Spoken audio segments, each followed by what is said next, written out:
Hey everybody, John Addison here. I am in London today, in the St. James area of London, very near Buckingham Palace, and I'm standing in front of the home where Winston Churchill lived from the time he was age 6 till he was 9 years old.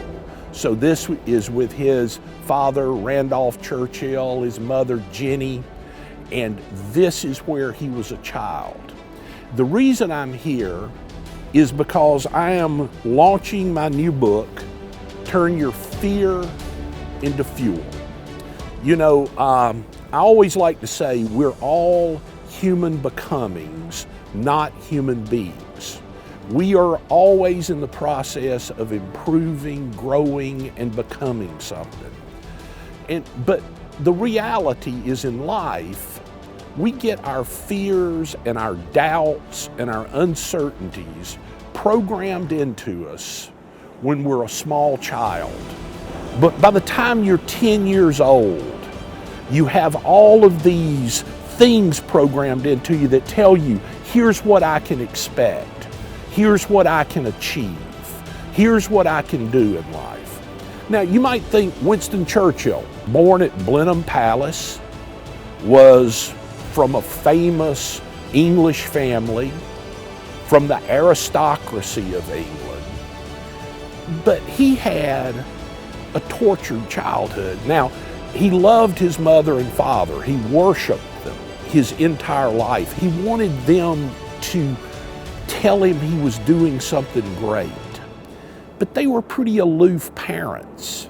His father, when Winston was in school, when he was off at boarding school, he lost a watch that his father had given him. And the letter he received from his father, which is in my book, says, you are a failure, basically. That your brother Jack is superior to you in everything. You're irresponsible. When the watch is repaired, I am going to keep it from you. You're not going to have that watch again.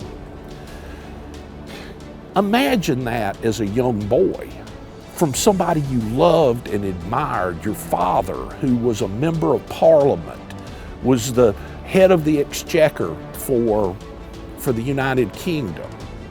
Then when Churchill was an old man, after World War II, after being prime minister, after saving Western civilization, one day he was painting in his studio at Chartwell, and he dozed off in a chair, and he had a dream about his father showing up. And father walked into the room and said, what has happened since my death? And he began to tell him the story of Nazism rising.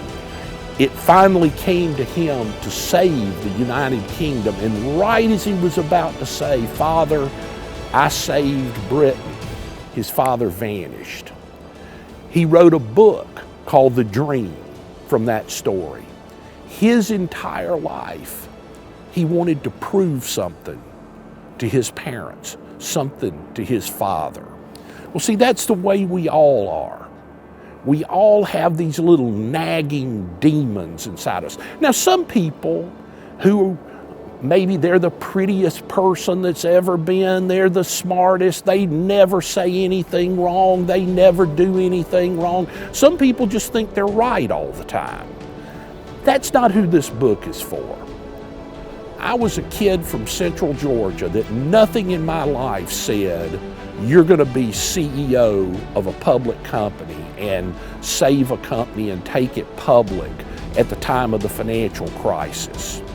We all have in us the ability to do great things, but quite often we let those fears and doubts hold us into place. That's what this book's about. It's about not getting rid of your fears. It's about recognizing them, overcoming them, turning them into stepping stones, not stumbling blocks, turning them into the fuel that drives you instead of the anchor that holds you back.